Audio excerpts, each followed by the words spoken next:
Halo semuanya, kembali lagi kita pada ekonomi, di mana kita hari ini akan membahas permintaan. Itu nanti ada lawannya, ada temannya, yaitu permintaan. Kalau kita bahasa Inggris kan sebenarnya kalau di ekonomi itu dia bukan want ya, tapi demand. Ya, jadi apa sih sebenarnya itu permintaan gitu ya? Kita akan bahas dulu ya, seperti biasa kita kupas dulu dari arti. Permintaan jelas meminta. Kalau ya kita dapat dari sama ini, meminta itu kita mengambil barang atau mendapatkan barang.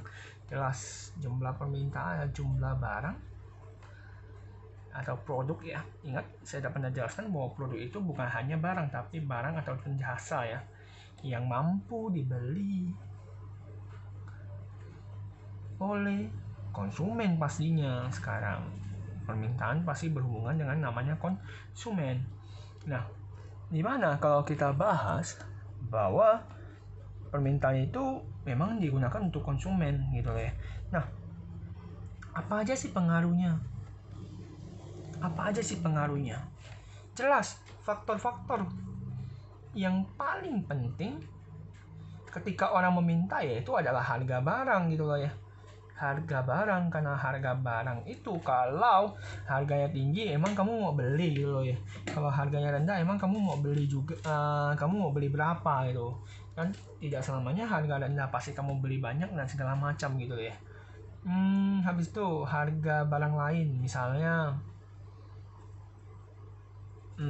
beras lagi mahal tapi kentang lebih murah, mungkin Anda bisa berpikir seperti itu. Habis itu pastinya tingkat pendapatan Anda ya. Semakin tinggi pendapatan Anda ya pasti permintaan Anda juga akan meningkat dong. Biasanya tipikal manusia adalah ketika dia punya pendapatan yang makin tinggi, dia bukan makin banyak savingnya tapi banyak mengkonsumsinya. Habis itu selera konsumen, pasti setiap manusia itu punya selera yang berbeda-beda ya. Habis itu biasanya pakai ekspektasi atau mungkin perkiraan ke depannya. Mungkin permintaan itu bisa banyak seperti kemarin ya. Kalau kita bahas pandemi lagi ya, kalau kita bahas dari pandemi, permintaan sembako itu, harga bahan pangan itu banyak sekali gitu ya, menyebabkan itu yang menjadi penyebabnya. Coba kita bayangkan ya, tanpa Anda sadari, Anda itu sudah membuat namanya hukum permintaan itu sering terjadi. Hukum permintaan itu sering terjadi. Kenapa? Karena itu memang dasar kerjanya, cara kerjanya memang seperti itu. Coba kita bayangkan harga barang kalau lagi tinggi, apa yang kamu lakukan? Apa kamu bakal meminta sebanyak-banyaknya?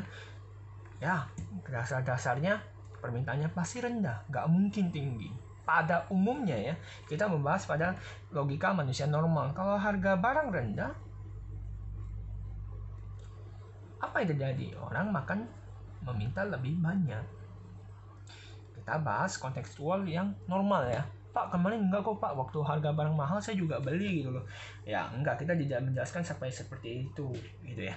Nah, kita akan membahas dari faktor harga barang saja. Kenapa? Karena nanti ada hubungannya dengan ya temannya, si penawaran. Ya, nanti kita juga akan membahas permintaan dan penawaran, kita gabungkan. Ya. Nah, mari kita lihat apa yang akan terjadi kalau kita hubungkan dalam gambar. Ini sering terjadi. Di gambar itu sering terjadi gambaran seperti ini. Dimana kalau kita lihat hukum permintaan itu ada dua yang sering kita pakai. Yang kita sering pakai ya, itu adalah P dan Q. P itu price atau harga dari bahasa Inggris ya. Q itu quantity, jumlah barang ataupun jasa. Ini dua rumus ini nanti sama rumusnya itu akan berdasarkan dari rumus matematis, yaitu Y kurang Y1 per Y2 kurang Y1 X kurang X1 per X2 kurang X1.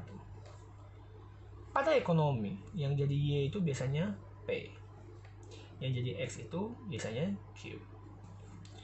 Kalau kita gambarkan, ini P, ini Q. Nah, yang jadi permasalahannya adalah kita buat rumusnya dulu nih. Jadi kan P min P1 P2 per min P1 Q per min Q1 per Q2 per min Q1. Ya. Nah, gimana kalau kita lihat ini ada rumus dasar matematis yang kita pelajari. Cuman sebelum kita masuk ke matematis, mari kita coba dulu. Contoh, kalau harga 2000 misalnya ya, pen harga 2000, mungkin saya akan beli 10 biji. Tapi kalau pen harga 5000, saya akan beli ya mungkin cuma 2 gitu. Mari kita coba gambarkan. Harga 2000, price-nya 2000, barang yang saya beli 10. Sama kayak matematika, hubungkan.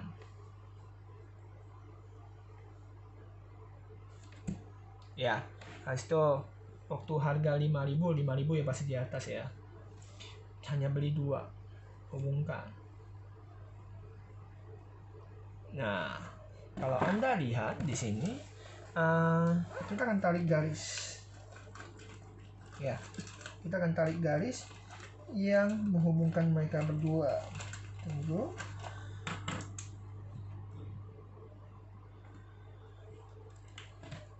Nah, kalau kita lihat garis yang terjadi, ya, mari kita lihat cara baca manusia itu normal ya. Cara baca manusia itu normal dari kiri ke kanan, ya, dari kiri ke kanan, dari kiri ke kanan.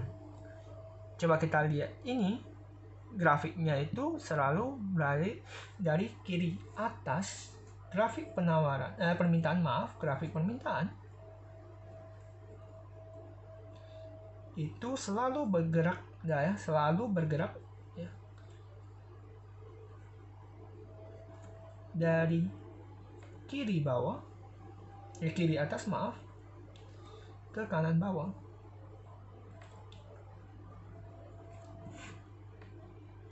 Kalau ditanya posisi geraknya gitu ya, itu yang menjadi tanpa sadar Anda sudah pelajari sebenarnya.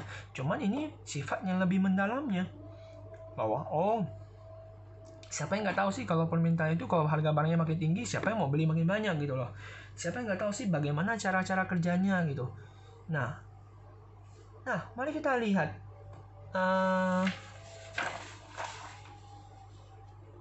bentuk cara perhitungan matematis pada permintaan dan penawaran. Nah, mari kita contohkan tadi. Kalau saya punya pen harga 2000, saya mau beli 10 ya. Harga 5000, tadi saya cuman mau beli ya 8 lah, mungkin lebih sedikit ya. Ini P, ini Q. Ini kan berpasangan loh. Nah, di mana pasangan ini waktu pen 2000, harganya 2000, saya mau beli Q-nya 10. Berarti ini bisa kita anggap P1, Q1. Pak, boleh gak yang ini saya anggap P1, Q1? Terserah, ini kan pasangan gitu loh ya. 5000 berarti Q-nya 8. Terserah Anda, yang penting jangan terbalik. Kalau yang ini P1, Q1 ya berarti ini P2, Q2. Ingat rumusnya tadi, silakan lihat kembali. Q kurang Q1. Nah, maka kalau kita tinggal masukkan kayak matematika, ini P kurang 2000, 5000 kurang 2000, Q kurang 10, 8 kurang 10. Mari kita buatkan jadi P min 2000, kita kurangi dulu per 3000, Q kurang 10 per min 2. Kali silang. Ini kali ke atas, ini kali ke atas. Cara matematis ya. P min 2000, 3000, Q min 10. Kali masuk. Atau kita lebih gampangnya sebut dengan kali pelangi atau kali apalah. Itu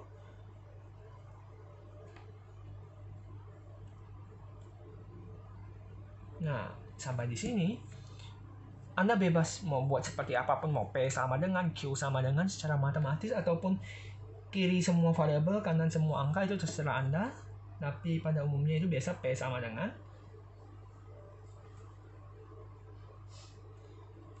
kita kurangi, pindah ruas ya.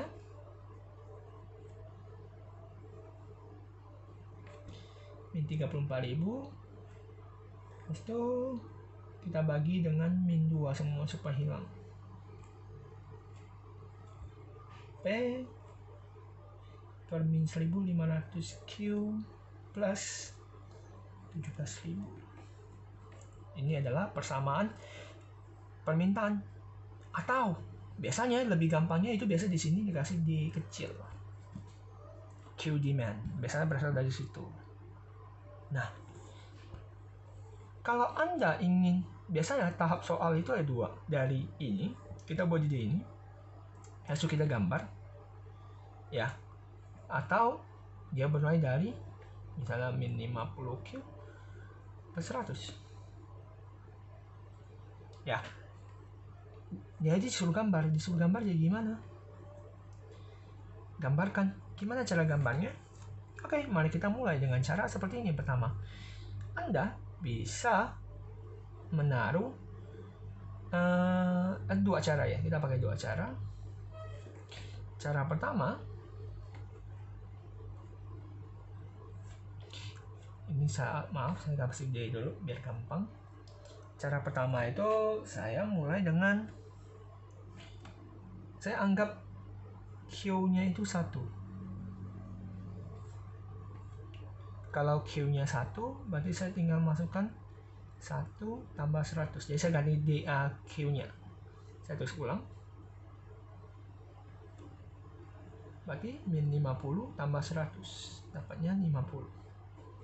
Berarti kalau Q-nya 1, P-nya 50. Anda juga bisa mengimbangi Q-nya 2 tambah 100. Min 100 tambah 100. No. Q-nya 2, P-nya 0. Tinggal digambarin. Q-nya 1, ingat ya, ini Q, ini P ya, jangan sampai terbalik. Q-nya 1, itu P-nya 50. Q-nya 2, P-nya 0. Ingat, kalau 0 ya pasti di sini. Kita tarik, coba lihat dari kiri atas ke kanan bawah. Pasti itu. Di bawahnya biasa dituliskan dengan P sama min 50Q plus 100. Nah, atau cara kedua, sama kayak matematika, mengandaikan bahwa P-nya 0, misalkan ya. Berarti 0 sama dengan min 50Q per 100, pindah ruas. Min 50Q, Q sama dengan 2. Langsung kita misalkan Q-nya 0. P sama dengan min 50 kali 0 tambah 100. 100. Gambar seperti ini mungkin kemungkinannya beda, tapi bentuknya bakal dari kiri atas ke kanan bawah. Baru kita buktikan. Waktu P-nya 0, P 0, Q-nya 2. Waktu Q-nya 0, P-nya 100. Ya, kalau digambarkan mungkin dia akan berbeda bentuk, tapi sebenarnya intinya sama gitu loh. Ya, disitulah yang penting kita tahu dulu cara menggambarnya. Ya, atau ini ada salah satu dasarnya nanti. Nah, selanjutnya kita akan bahas ke penawaran.